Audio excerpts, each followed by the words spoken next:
Peace and power to the true and living. What's good, fam? It's Seaborn, I see for son, and I am you. Yo, I'm excited to welcome you to the second class of Grail University, where we are going to be diving deep into the lecture Awake. But before we get into that, let me give you my disclaimer. So what that means is, even though a lot of the times I'm going to be reading directly from the message, you still can't take my word for any of this. You still can't take my account for any of this. You have to read the message and you have to do this work for yourself. You know what I'm saying? As the great saying goes, if you seek, you shall find. You know what I'm saying? It didn't say if seed born seek, you shall find. It says if you seek, you shall find. And that's a law in the universe. You know what I'm saying? It's a guarantee. If you seek earnestly and honestly, you will find the truth. You know what I mean? But you have to seek in order to find it. I make these videos as a supplement for those who, are looking for the truth and those who may be interested in diving deeper into the Grail message, because the message offers us the complete knowledge of creation. You know what I'm saying? It gives us the knowledge of creation. It gives us the knowledge of our creator, and it gives us the knowledge of ourselves. You know what I'm saying? And this message, great sacrifices have been made to make this message available to humanity. But at the same time, a lot of efforts have been made to suppress and hide this work, you know what I'm saying, from humanity. Because ultimately, Lucifer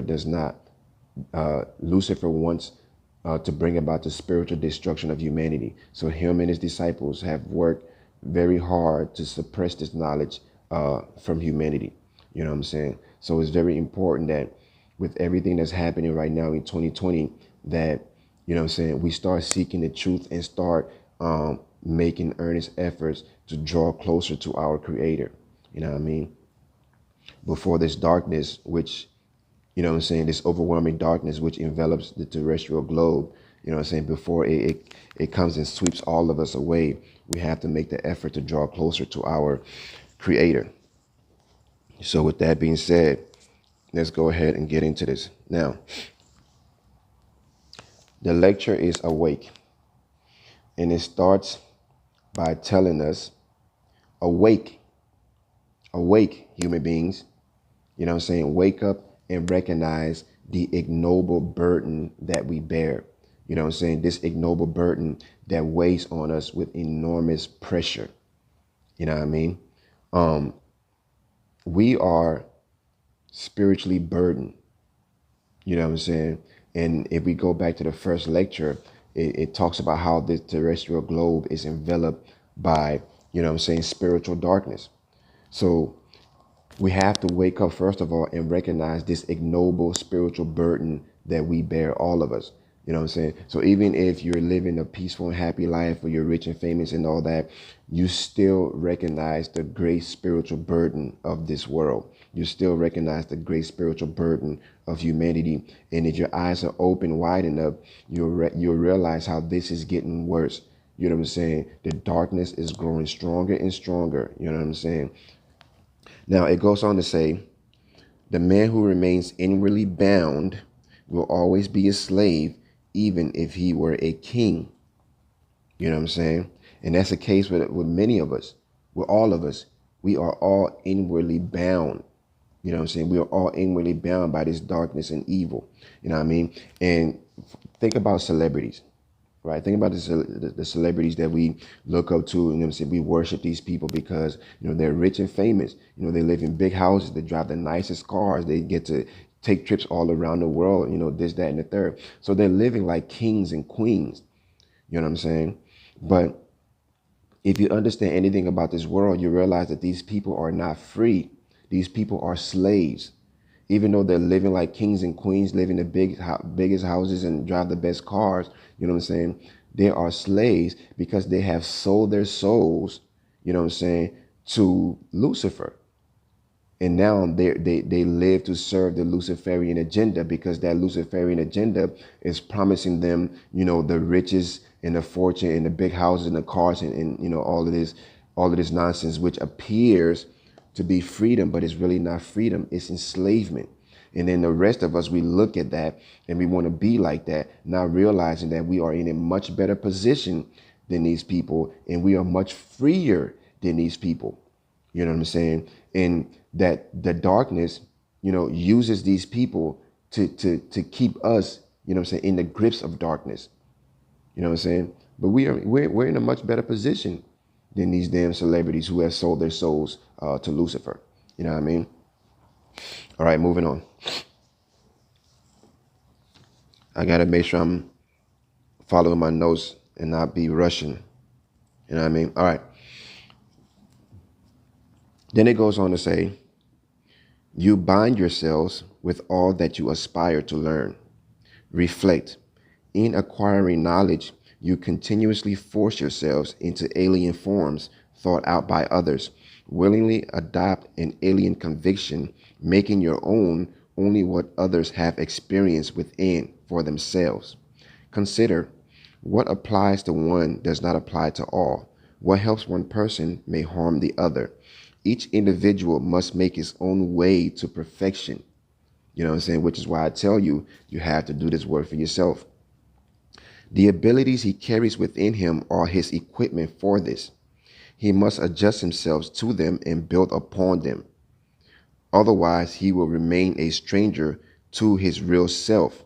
You know what I'm saying? Always stands beside what he has learned, which can never come to life within him. You know what I mean? So I want to go and emphasize this part that says the ability that you carry within you are your equipment for this. You know what I mean? So what this means is that the Creator has already given us what we need. You know what I'm saying? Has already given us the tools and equipment, you know what I'm saying, to be able to navigate our way through this world. You know what I'm saying? To be able to navigate our way through this darkness that we are enveloped in. It's within you. You know what I'm saying? You have it. So it's senseless for us to always look to other people and depend upon their perception and their understanding of life so that we can adjust ourselves to it. You know what I'm saying? When you do that, as the message gives a great example, you know what I'm saying? When you do that, what you're really doing is when you're always dependent on other people's perception and understanding of life, what you are doing is you are picking up crutches and walking on crutches, even though your legs are healthy and not injured. You know what I'm saying? That's what you're doing. And I think that's a excellent example. You know what I mean? Now, let's dive a little deeper into this part right here. So what this is telling us is it is emphasizing the importance of individuality, which it says right here, you carry the abilities within yourself. All you have to do is adjust yourself to it. You know what I'm saying? This is talking about individuality. You know what I mean? Individuality is very important. Even though we are all one, we are all connected, we are coexisting.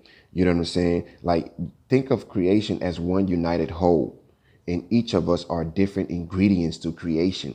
You know what I'm saying? So we're all connected. We all need each other in that sense. But at the same time, we are all individuals, and that individuality is very important. You know what I'm saying? It's very important. And you can't just go and want to be like everybody else and do what everybody else is doing. No, you shouldn't do that. You're cheating yourself. This individuality is very important. And this is one of the things that Lucifer is trying to destroy. He's trying to destroy individuality. Because what happens when you destroy individuality? You create slavery. When there's no more individuality, what you have left is slavery. And that's what Lucifer is trying to do. You know what I'm saying? He's trying to make us all just, one, but not in the sense that we are connected. You know what I'm saying? Just in the sense that there is no individualism. You know what I mean? So when you look at a lot of what's happening today in the world, especially with this fake ass pandemic that's happening, what are they trying to do? Right? They want to create a one world government. Right? One world government. Think about that. That is destroying individuality. It is destroying the individualities of all these different nations. You know what I'm saying? Scrap that. We gon' scrap the way you do things, the way you understand life. You know what I'm saying? And we're gonna bring you over to this one way of doing everything. You know what I'm saying? That's Luciferianism. You know what I'm saying? That's trying to take away the freedom from humanity. Your Creator created you and gave you freedom and gave you individuality. Lucifer is trying to take that away with this one world government. What's another way they're trying to do that? One world currency. this digital currency. You know what I'm saying? All this bullshit that they're lying to people about, oh, credit cards are not safe, cash is not safe, crime is getting worse and worse and worse. The thing about it is they are the ones who are creating the crime. You know what I'm saying? They're the ones who are creating the crime to make it seem like, oh, credit cards and cash are not safe. So now we need to bring in this one digital currency for the whole entire world. Once again, destroying individuality. You know what I mean? Vaccination for everyone. Vaccinate the whole damn world. Even people who are not sick. You know what I'm saying? Once again, that is destroying individuality. You know what I'm saying? Microchip everyone. You know what I mean? Microchip everyone. That is destroying individuality. But we don't see that. We don't see how this is destroying our freedom because it's being sold to us, under the cloak of, oh, it's for your own protection. It's for the good of the world. It's going to make the world a better place. It's going to be safer and faster. Da da da da da. That's bullshit. This is plunging us deeper into slavery. You know what I'm saying? Deeper into slavery to where we don't even have sovereignty over our own minds and our own bodies anymore. You know what I mean? We got to open our eyes, man. All right, moving on.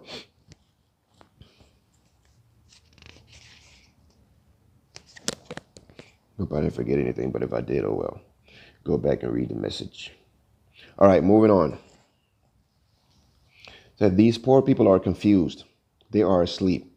For how can anyone still affirm, for instance, that only what he can see exists? That where his eyes perceive nothing, there is no life? That with his physical death, he himself also ceased to exist? All because in his blindness, he could not up till now convince himself of the contrary through his eyes. Does he not already know from many things how limited is the capacity of the eye? Does he not yet know that it is related to the capacity of his brain, which is bound to time and space? That because of this, he cannot recognize with his eyes anything arising above time and space? Has this logical intellectual reasoning not become clear to any of these scoffers? Spiritual life, let us call it the beyond, is after all merely something that stands completely above the earthly division of time and space, and therefore requires a similar nature in order to be recognized. You know what I mean? So once again, what this is saying, make sure I get my notes right. So what this is saying is that we have limited ourselves, you know what I'm saying, to just one part of this vast existence of ours. You know what I mean? Imagine, okay, let me give you a metaphor. Imagine an ocean, right? That ocean is life, right? And then imagine a grain of rice, right? Now this grain of rice is a part of this vast ocean, but this grain of rice only represents the physical aspect of life. You know what I'm saying? The physical aspect of life. So what we have done is we ignore the entire ocean and we've put all our focus and concentration on this little grain of rice, on this little part of life, which is the physical.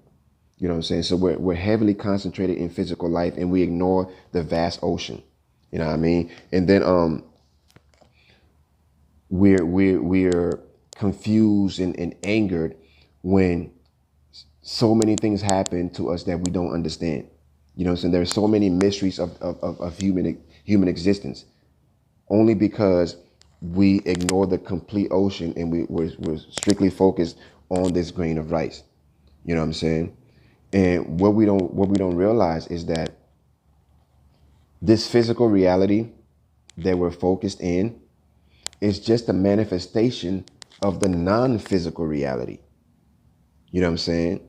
So everything that's happening in this small grain of rice has its foundation, has its starting point in the vast ocean.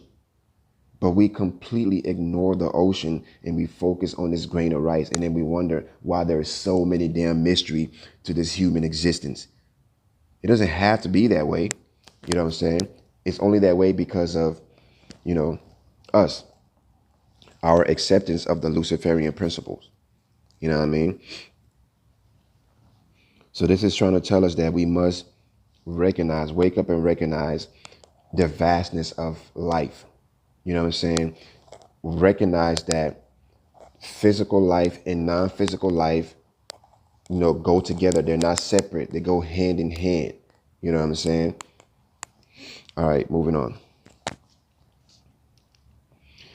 Now it says, yet our eyes do not even see all that can be classified within time and space.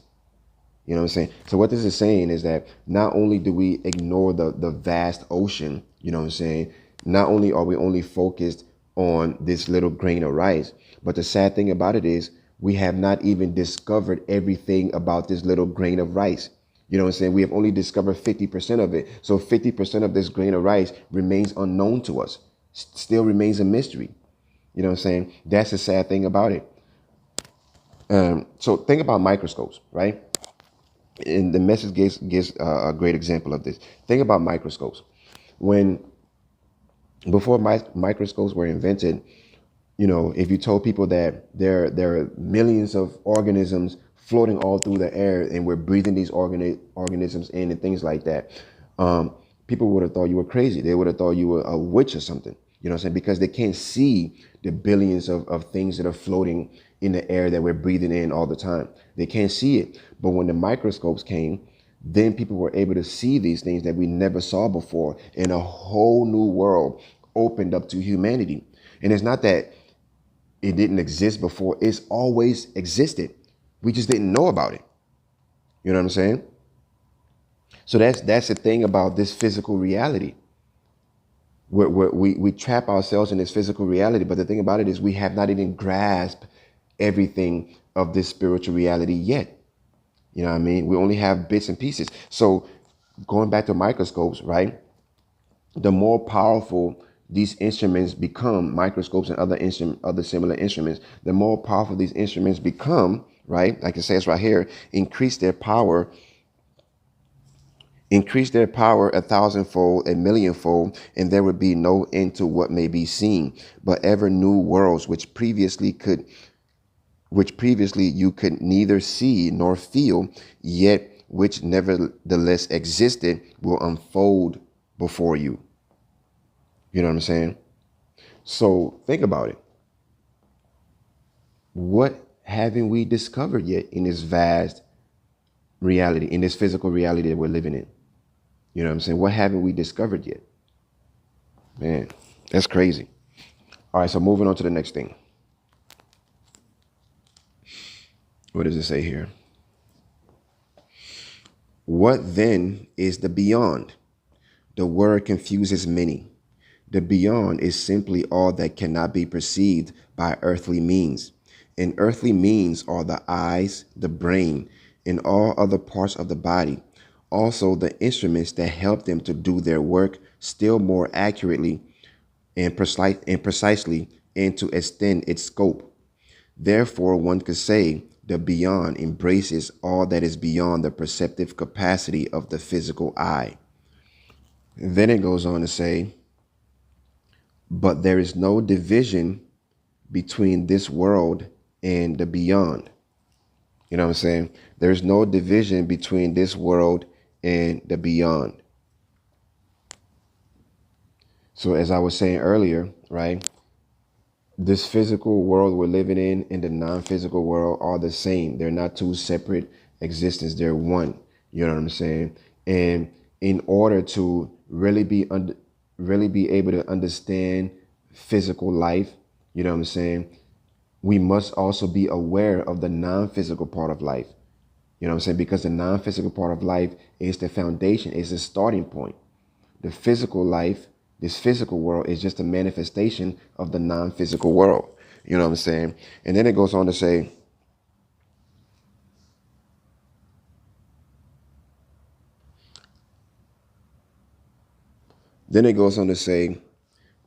all is united as is the whole of creation. One power streams through this world and the beyond. Everything lives and works from this one life stream, and is thus quite inseparably linked. Thus the following becomes clear. If one part of it sickens, the effect must be felt in the other part, as with the physical body. You know what I'm saying? Then it goes on to say again, there is no such thing as this world and the beyond, but only one united existence. You know what I'm saying? The idea of a division has been invented solely by man because he is unable to see everything and imagines himself to be the center and focal point of the surroundings visible to him. Yet his fear of action is greater. Yet his fear of action is greater.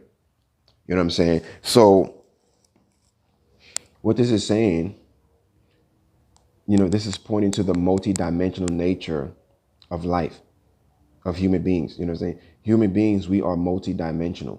So what this means is that we are living in different dimensions, different parts of creation, all at the same time. We are active in different dimensions, all at the same time, but we're only focused in the physical. We're only concentrated in the physical, and then we think that the physical is all there is, but it's not. It's not all that there is. You know what I'm saying? We are multidimensional beings. You know what I'm saying? We're active in the physical world, but at the same time, we're also active in the non-physical world. So we're making things happen here, and we're also making things happen there. You know what I'm saying? So when we ignore the non-physical world, all we're left with is a bunch of mystery, confusion, and chaos in the physical world. You know what I'm saying? So this is the same thing that the medical industry does. You know what I'm saying? Think about the medical industry. They don't cure diseases and sickness. They don't go to the root of diseases and sickness. You know what I'm saying? All they do is they create medicine that cover up the symptoms. Rather than curing the problem, they cover up the symptoms. So what this means is that in the medical industry, they completely ignore the bigger aspect of it. They completely ignore the fact that, all these illnesses and sicknesses that we are experiencing have a deeper origin. You know what I'm saying? Have a deeper origin, in that simply treating the pain or the aches is not enough, because we're not getting to the deeper origin. We continue to ignore the deeper origin. So the problem that we're facing here in the physical will never go away. It's only going to get worse. You know what I'm saying? So this is the same approach that the medical industry medical industry takes, and that's the same approach that humanity as a whole. That's the same approach that we take. You know what I'm saying? Because we're only focused in this physical life, and we're trying to solve all our problems. You know what I'm saying? From the perception and understanding of this physical life, not realizing that this physical life is only a manifestation of the non-physical. You know what I'm saying? Of the non-physical world, and that the non-physical world is completely is vast. It's far larger than the physical world. You know what I'm saying? Remember the ocean and the grain of rice. You know what I mean? That's what we're dealing with here. So this is the reason why, one of the reasons why we remain stuck. Not only do we remain stuck, we're not only stagnant, but we are retrogressing. You know what I'm saying? We're going backwards. This is one of the reasons why. You know what I'm saying? Because of our ignorance of the vastness of creation. You know what I'm saying? Our ignorance of the fact that we are multidimensional and we're involved in so many realities at the same time. You know what I mean? All right, let's move on.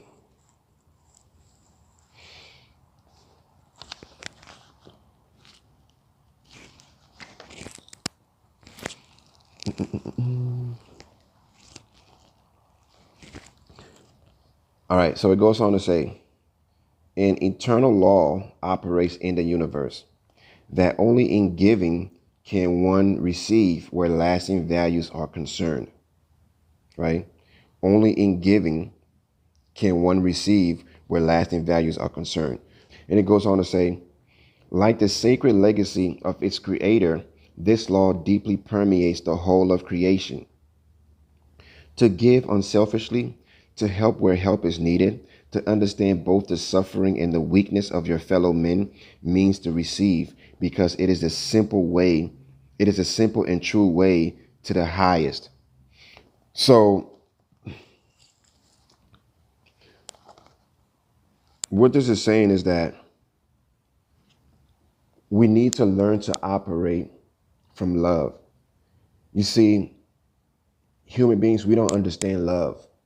You know what I'm saying? We have a very limited understanding of love. And we only think of love in a romantic sense, or in the sense of the love that you have for your kids and things like that. But we don't understand love. You know what I'm saying? And what this is really saying is that when we start to deal with each other in love, meaning that when we stop judging each other and start seeing ourselves in each other, you know what I'm saying? Then understanding, you know what I'm saying, awakens. And with that understanding, love awakens. You know what I'm saying? And love is the most powerful force in the universe.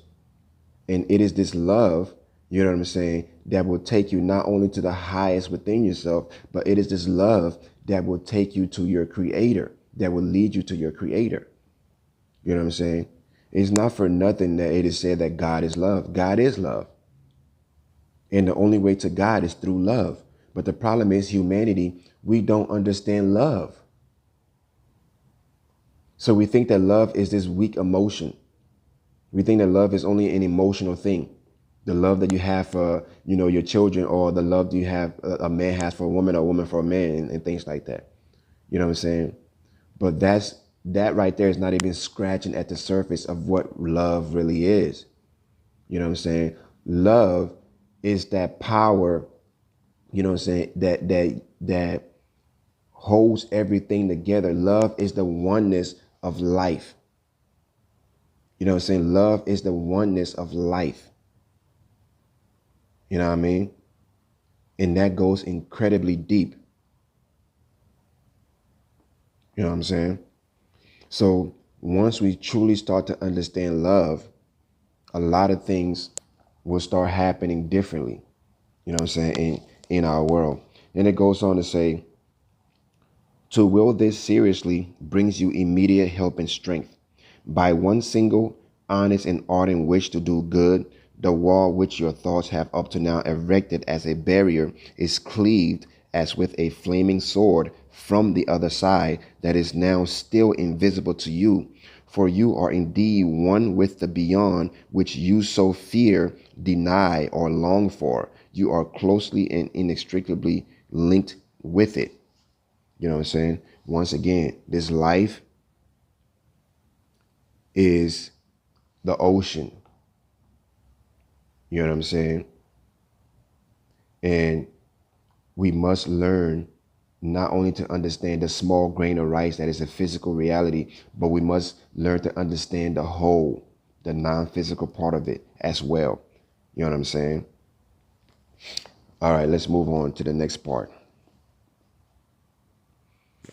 Man, I hope that I explained that well. I feel like I'm leaving something out, but oh well. This is the reason why you must read the message for yourself. All right, now let's move on to, oh, it's about to get deeper. About to get deeper. All right. So it goes on to say, try it, for your thoughts are messengers you sent forth, which return heavily laden with similar thought forms, good or evil, as the case may be. This actually happens. Remember, your thoughts are realities that shape themselves spiritually, often becoming forms outliving the earth life of your body. Then much will become clear to you. Thus it is quite rightly said, for their works will pursue them. Your thought creations are work which will one day await you. You know what I'm saying? So now we're going into the world of thought forms. Now you have a lot of these people who came on the scene and, talking about law of attraction and trying to tell you about the power of thoughts and things like that. But they're only giving you small bits and pieces, and they're not giving you the whole, because either they don't know what the hell they're talking about, or they're serving the Luciferian agenda. You know what I'm saying? But what we need to know about thoughts is your thoughts are forms. Your thoughts are forms. You know what I'm saying? Every thought that we produce takes form. You know what I mean? And we're gonna get a little deeper into that, but let's go on to the next part of the message.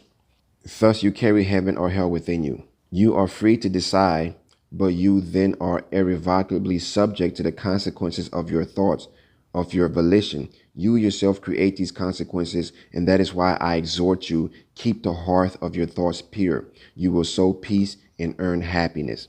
Do not forget that every thought you produce and send out attracts all similar thoughts on its way, or attaches itself to others, thus continually increasing in strength and finally also reaching a goal, a human brain which is perhaps off its guard just for a moment, thereby offering such floating thought forms the opportunity to penetrate and operate.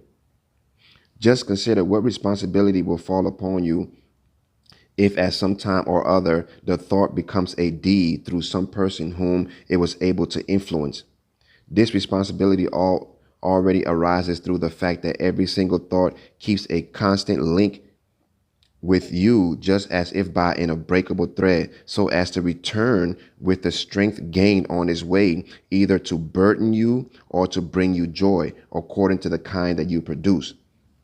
You know what I'm saying? So now we're getting deeper into thought forms. You know what I'm saying? So what this is really saying is that, just to break it down, make it simpler, that when you're producing thoughts, these thoughts become forms, not physical forms like our bodies, so we can't see them because they're not physical form, but they take an ethereal form, right? Remember, the physical world and the non-physical world are one. They're not separate. So when we produce thoughts here in this physical world, these thoughts produce ethereal, non-physical forms. You know what I'm saying? In other words, your thought produces a body. You know what I'm saying? Your thought produces some kind of a body, some kind of a form. You know what I'm saying? And the thought, this form, is it remains connected to you. Always remain connected to you, as the author. But at the same time, while it is connected to you, it also attracts similar thoughts. You know what I'm saying? Because there's so many people out there producing the same thoughts. So these thoughts attract similar thoughts. You know what I'm saying? Or they themselves are attracted, by similar thoughts. And by doing that, they become bigger and stronger. You know what I'm saying? Bigger and stronger. And then what's the next phase of that? They look for human beings, who are open and susceptible to the thoughts, and they penetrate into the conscience of that person, and then they are expressed through that person. You know what I'm saying? So what this means is that when we look at everything that's happening in the world, for example, when you see somebody commit a crime, you know what I'm saying? In the physical world, that crime was committed by one person, you know what I'm saying? But in the non-physical world, that crime was a collaboration of many people, you know what I'm saying, who produced the thought forms that eventually led to this crime happening. Like, that shit goes deep. You know what I'm saying? So when you see something, like when you see somebody commit a crime, don't be so quick to judge that person, because you probably help to produce that final effect. You know what I'm saying? Your thoughts, you know what I'm saying, probably help to commit that crime while you're sitting and watching it on TV and judging that person.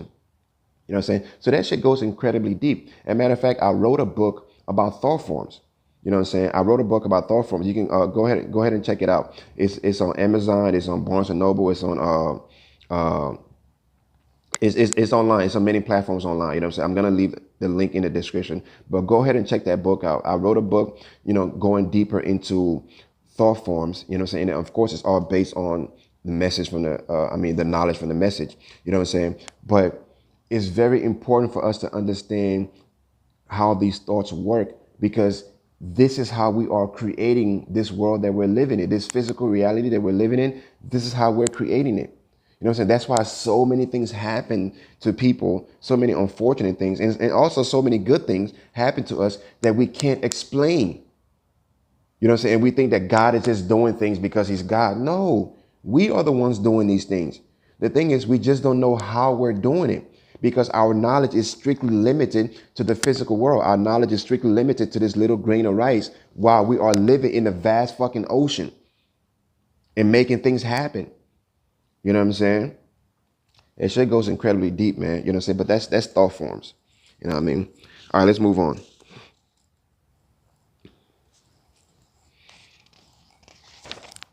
We're getting closer to the end. And remember, like I said, I'm giving bits and pieces. You know what I'm saying? I'm jumping, you know what I'm saying, from point to point. You got to go and read the message for yourself. You know what I mean? All right, we're getting deeper. Now from thought forms, we're about to jump into time. Haha. Time passes. Times change.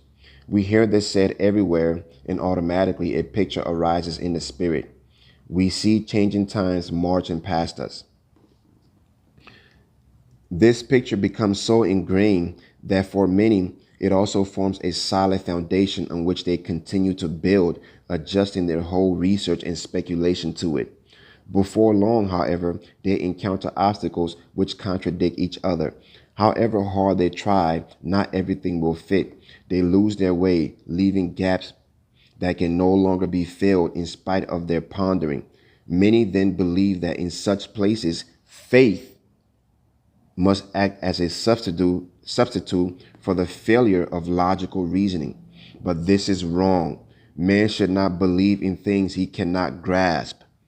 You should not believe in things and try to apply those things to your life if you don't understand it. You know what I'm saying? But this is what we're doing all the damn time. Man should not believe in things he cannot grasp. He must try to understand them, for otherwise he opens wide the door to errors. And with errors, the truth is always debased. You know what I'm saying? Let's go a little further. To believe without understanding is just indolence, mental laziness. It does not lead to it does not lead the spirit upwards, but it presses it down. Look upwards, therefore. We are to test and investigate. Not for nothing does the urge to do so lie within us. You know what I'm saying? I think at one point in time, we all had those burning questions within us, just want to know certain things. You know what I'm saying? But we always substitute it with faith because of our ignorance. Faith cannot substitute ignorance. If you don't know something, you have to try to know and understand it, not just say, oh, I have faith. You know what I'm saying? So what this is saying right here is that we, and it's not just with time, we have many false conceptions of a lot of things. You know what I'm saying? And what happens is, as we're building on these false foundation, we get to a point eventually where things are not going to make sense. They're not going to fit perfectly together. There's going to be gaps. You know what I'm saying? And what we do then is, instead of going back to the foundation, you know what I'm saying, and taking a second look at everything, what we do is we throw faith in there and say, oh, just have faith. God knows what he's doing. Certain things are not meant for us to understand. That's bullshit. And it doesn't make sense. Think about it. Why would God give you this life and put you in this world, you know what I'm saying, and expect you to live successfully, expect you to live this life successfully in this world? If it's not meant for you to understand this life or this world you're living in, then how the hell can you have a successful life in it? So all this nonsense about, oh, it's not meant for us to understand, God knows what he's doing, it's bullshit. Like, as it says right here, that's mental laziness. We're making an excuse for our mental laziness. We are supposed to know this. It is our responsibility to know this, because that's the only way we can successfully navigate this life.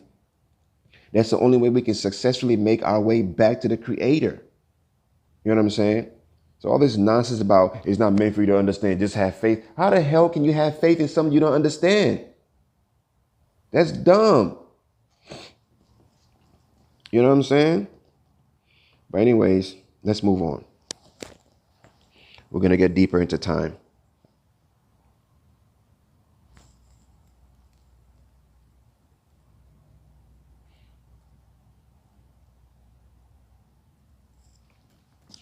All right. Time. Does it really pass? Why does one encounter obstacles when thinking more deeply about this axiom? Simply because the fundamental idea is wrong, for time stands still.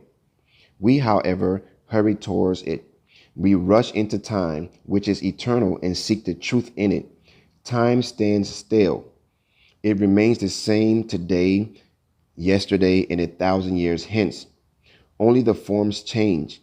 We plunge into time to call from her records for the purpose of enriching our knowledge from what has been collected there. For time has lost nothing. It has recorded all things. It has not changed because it is eternal. You too, old men, are always just the same, whether you appear young or old. You remain what you are. You have you not already sensed this within yourself? Do you not clearly notice the difference between the form, which is your body, and your ego? You know what I'm saying?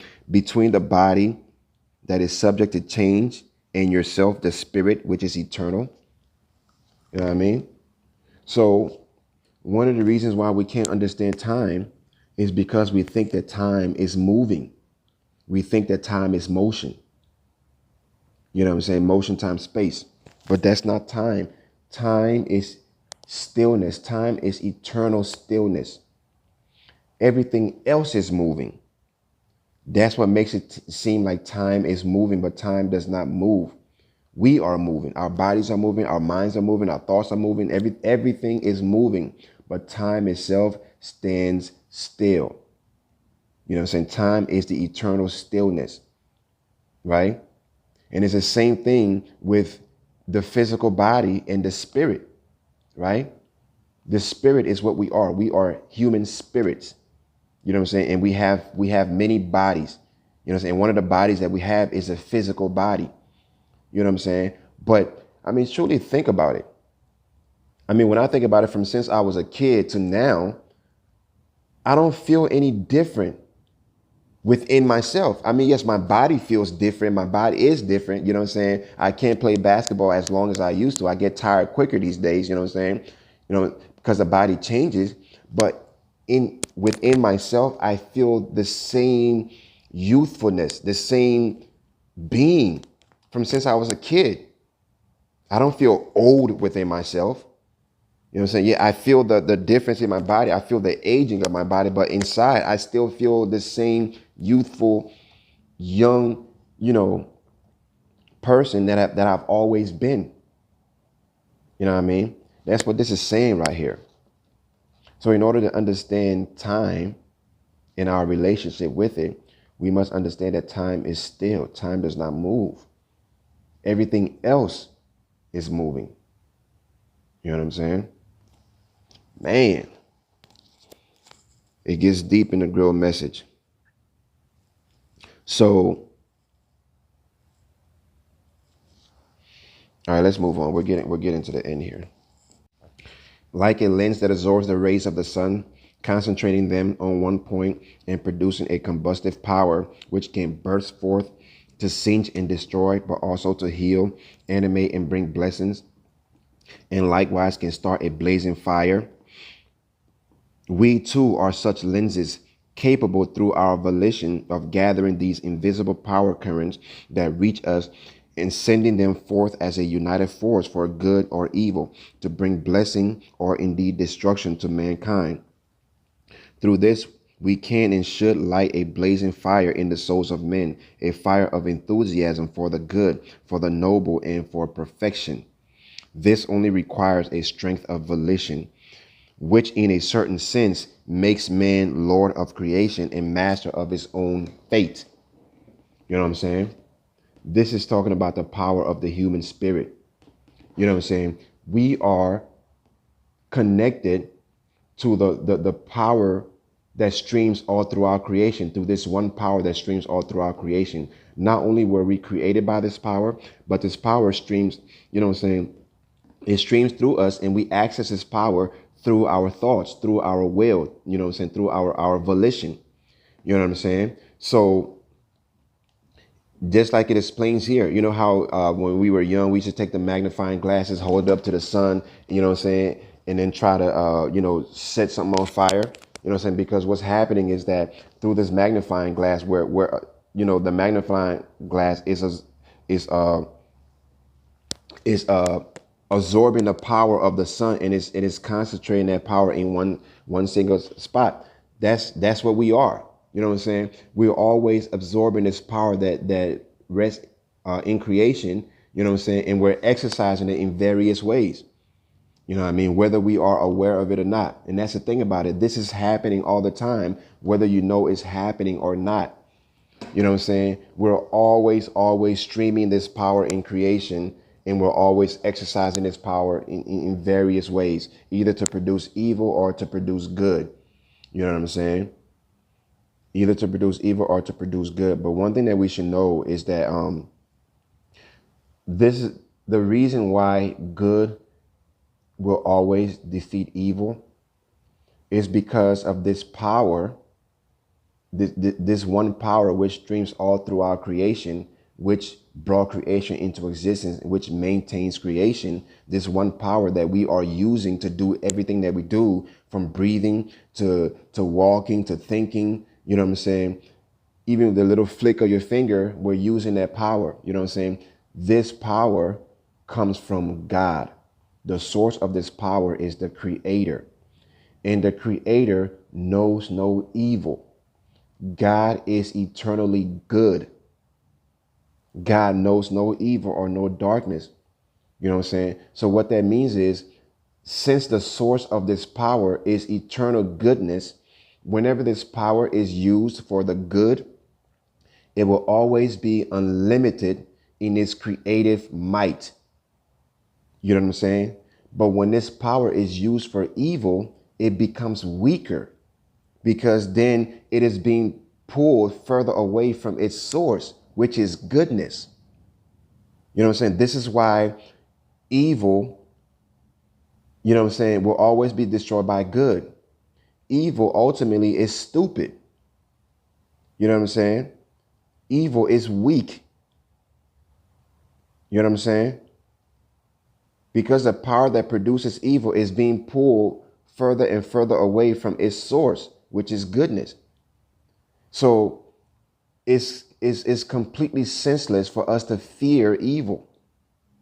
The only reason why we fear evil is because there's a deep subconscious sensing that this evil is also within us. You know what I'm saying? But the light will always defeat the darkness. Good will always defeat evil, because evil can never, ever be as strong as good. You know what I'm saying? So we need not fear with everything that's happening in this world right now, with these fucking Luciferians trying to take away our freedoms, trying to microchip all of us. You know what I'm saying? Trying to plunge us deeper into the Luciferian state. The only reason why it works is because of our fear. You know what I'm saying? And the only reason why we fear is because of ignorance. You know what I'm saying? Which is why I say all the time, it doesn't matter who's the president. It doesn't matter who's this, that, and the third. Politics is not going to save you. Religion is not going to save you. Science is not going to save you. The only thing that's going to save you is the light that you carry within yourself. It's the goodness, the pure goodness that you carry within yourself. You know what I'm saying? Because that's what has the power to defeat evil. Because you have to remember, the most powerful force in this universe is love. And out of that goodness is love. You know what I'm saying? So we need not fear these Luciferians, but we need to wake up and stand up to them. You know what I'm saying? Because they are evil. We need to wake up and stand up to them. This is why they say the revolution begins within. You can go out there and conquer the whole world, but if you have not conquered that darkness, that evil within yourself, it's pointless. You know what I'm saying? The real work is within. The real revolution is within you. Once you are able to go within yourself, you know what I'm saying, and eradicate the evil from within yourself, then you can go out there. Matter of fact, it just happens automatically. Then you can go out there and then eradicate evil from the world. But you cannot eradicate evil from the world until you eradicate evil from yourself. You know what I'm saying? Everybody want to save the world. Save yourself, because it's through saving yourself that you are then able to save the world. You know what I'm saying? So let's go to the final part in this lecture. So when man knows all this, that I just explained about good and evil, man will then never wish for evil things. He will joyfully grasp at the best support that exists for him: love. Love for the whole wonderful creation. Love for his neighbor, that he too may be led upwards to the glory of this enjoyment, of this consciousness of power. And with that being said, that's the hammer. Bang. It's over. You know what I mean? So I hope that you were able to absorb that. And I hope that, this knowledge was able to open some closed places within yourself and lead you further on to seek the truth and apply it to your life. You know what I'm saying? So I'll be back, I don't know when, with the next installment, with the next lecture in the Grail message, but you don't have to wait for me. You can click on the link in the description that takes you straight to the Grail message. You can read it on your phone or your tablet for free, or you can purchase the hard copy. You know what I'm saying? But at the end of the day, it's always in your hand. You know what I mean? So with that being said, peace and power to the true and living. I am Seaborn, Nasir for Son, and I am you. A special book which clearly answers the unsolved problems of human existence. The vast knowledge mediated in its pages leads the earnestly seeking reader, who weighs and examines objectively out of all the chaos of present-day confusion and distortion, to clear recognitions. This book commands attention by its forceful language, by the clarity of its thoughts, and by the setting right of distorted concepts, unmistakably and sometimes severely but irrefutably explained. The laws in which the entire creation came into being and exists are plainly set forth. The world happening is interpreted in its true significance, and man's responsibility before his God and his fellow men is revealed and explained. Thus, to him who opens himself to these recognitions is restored the indestructible inner security of his personality. For the seeking human being, the lectures of this work deal with all essential questions and spheres of life: natural sciences, ethnology, social and economic questions, religion and church, psychology and cultivation of the spirit, family and state, sex and sexuality, occultism and spiritualism, justice and law, knowledge and wisdom, the world, time and eternity, and lastly, the recognition of God. Whoever bears the desire for it living within him and is willing to make the effort will be helped to fulfillment by the work in the light of truth, the Grail message of Abu Shin. The author writes, I wish to fill the gaps which have so far always remained unanswered in the souls of men, and which never leave any serious thinker in peace, if he honestly seeks for the truth. With my message, I now open the book of creation for you. The message clearly shows you the language of God in creation, which you must learn to understand so that you can make it completely your own.